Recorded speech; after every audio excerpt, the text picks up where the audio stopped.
Hi, this is Alex Fernandez with Bud and Doug Walters Auto Sales. Today I'll be doing a video going over some of the primary features inside of this 2018 Honda Clarity plug-in hybrid. We'll start by talking about the touchscreen up above here. We'll work our way down to the climate control, then down to our drive modes and our shifter and center console buttons here. We'll work our way over to the steering wheel and the stalks behind it, the screen up in the gauge cluster there, and then we'll talk about some buttons down on our left side as well. Looking at the screen, the page we're seeing right now is the home screen. We access that by just pushing this button here. And this gives us access to the primary features of the screen as you see. You'll notice we have navigation and audio, phone, info, settings, Honda Link, smartphone connection, and apps list. We'll start by going to audio. When you press that audio tab, we're able to change the source up in the top left. Select AM, FM, satellite, Bluetooth, whatever's available to us there. Along the bottom of the screen are your presets. To set a preset, simply change your station using either the tune buttons or the seek buttons here, and then press and hold until it's saved. You'll notice you have a scan button there as well if you're in an unfamiliar area and want to find the station. We have volume buttons here on the side of the screen, and there's a mute button available as well. Going back to our home page, if we go to navigation, you'll see here we have the option to either view the map or plug in a destination. And then here you can see we can plug in by searching an address. We can hit the address section. We can look for gas stations or charging stations. You can save your home address. You can look for specific other types of points of interest. You can set your home location from that side menu right there, or by pressing on the Go Home tab. And then you also have categories here, different points of interest. And you can save destinations, and you have your recent destinations there as well. Going to the phone section, we have no phones connected. If we push that menu button there, with no phone connected, nothing's going to happen because we don't have anything to access. The way to add a phone is to accept this prompt that shows up when we first open this section. So we can select a phone to be connected if we wanted to. Once you have your phone connected, you'll be able to sync up your contacts and your call history, and then you'd have access to phone calls and in the vehicle coming through hands-free. This info category here we just went into shows us our previous drive fuel economy, our current drive fuel economy, our range, that being how far we can drive with the amount of gas in the vehicle. And we also have a history of trip A, and you can see that will track trip A until it's reset, and then we'll cycle through as you reset them. Settings category here, we have the ability to change some functions such as our clock, our phone, audio settings, vehicle settings.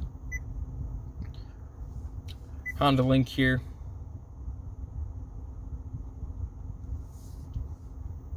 Honda Link is something that enables vehicle diagnostics and information like that, and location data from the vehicle. You can enable that if you'd like to, and you can also, it requires either an app on your phone or connecting to a Wi-Fi network.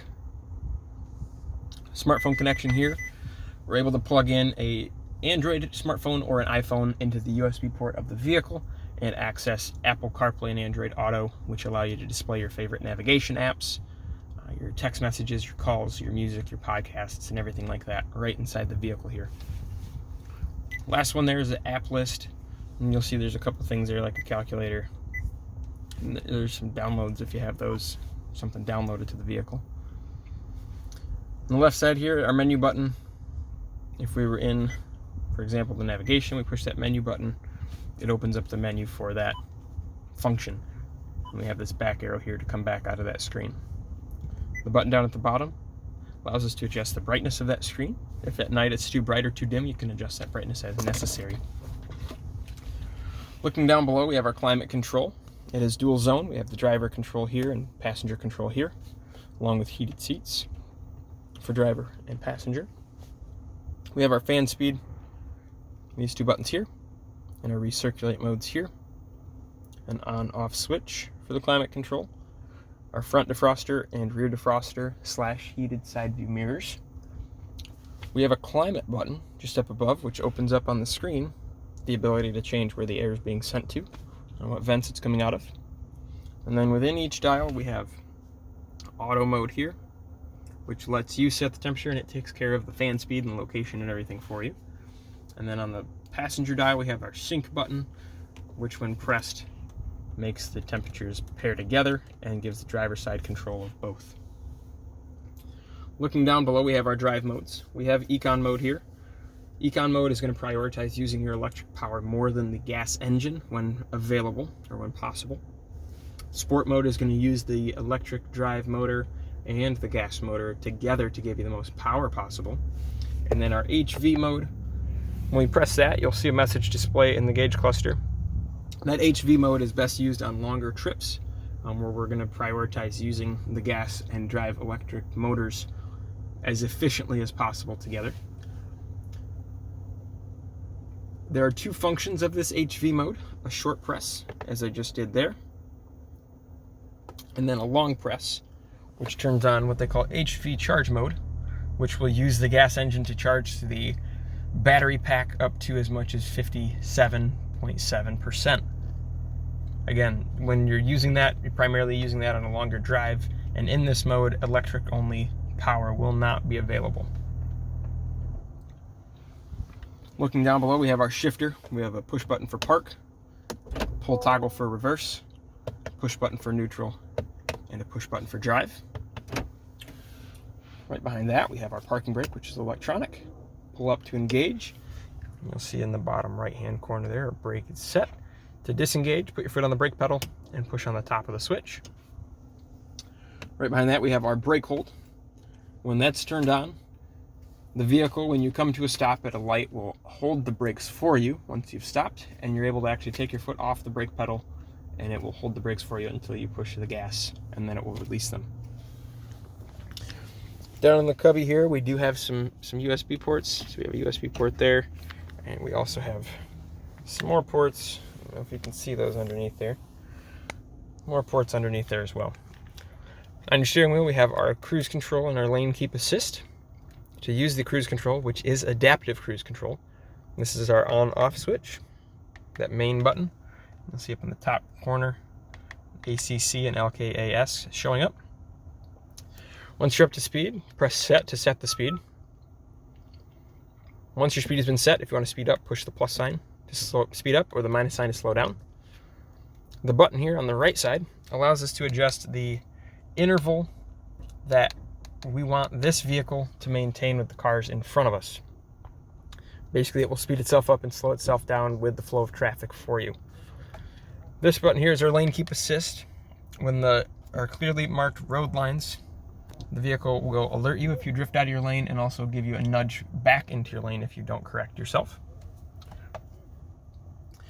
On the back side of the wheel, we have paddles here for the vehicle mode. We can adjust our braking, or the regenerative braking of the hybrid system with those paddles. We have your wipers here. Single click up on that stalk just moves you one swipe. If we click down first, we have our intermittent position, and then low and high speed for you there. To do the spray or washer for the front, just pull the stalk towards you. On the left side of your steering wheel, we have buttons to answer or hang up and decline an incoming phone call, and our voice command button as well to give the vehicle command to place a call. Then we have our volume controls here for our audio, and then these last couple buttons. So this one here, left and right, will cycle through your presets, and up and down will cycle through the different sources of audio for you. This pages button changes what we have displayed on the screen in the gauge cluster, so we can have vehicle information, the energy readout, we can have average fuel economy, we can have a little fuel history, basically, our range given our hybrid vehicle range and our electric vehicle range, navigation section, maintenance was required, our audio section, our phone section, our text section, and then settings and changing the speed from kilometers to miles per hour. On the back side here, we have the headlights controls. The headlights are automatic. Flip them there, that's where they'll be set. Brights, to use those, push away to turn them on and pull towards you to flash them. And your blinkers are there as normal. Up in front of us here, we have the brightness adjustment for the backlighting of our gauges and everything inside. And then our trip button as well to cycle through the trip A and trip B. On the left side, we have our button to open the charging door. We have our lane departure, or road departure mitigation, as they call it. Just that warning if you were to drift out of your lane.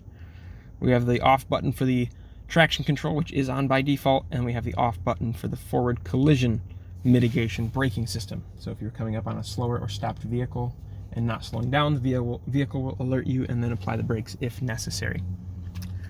Looking at the door, we do have two presets for the driver's seating position there. You can save your position with two different slots. On the door, we have window switches, window locks, door locks, mirror adjustments here. And just down below, we have the buttons for popping the trunk, popping the gas cap, and our hood release.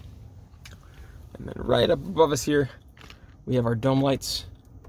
And we have 3 programmable garage door buttons and the switch to tell the doors opening to turn on those dome lights and then shut them off when the door is closed. Those are the primary features of this 2018 Honda Clarity plug-in. If you have any more questions, please refer to us at waltersautos.com or feel free to call at 269-375-7008 with any further questions or to set up an appointment. Thank you.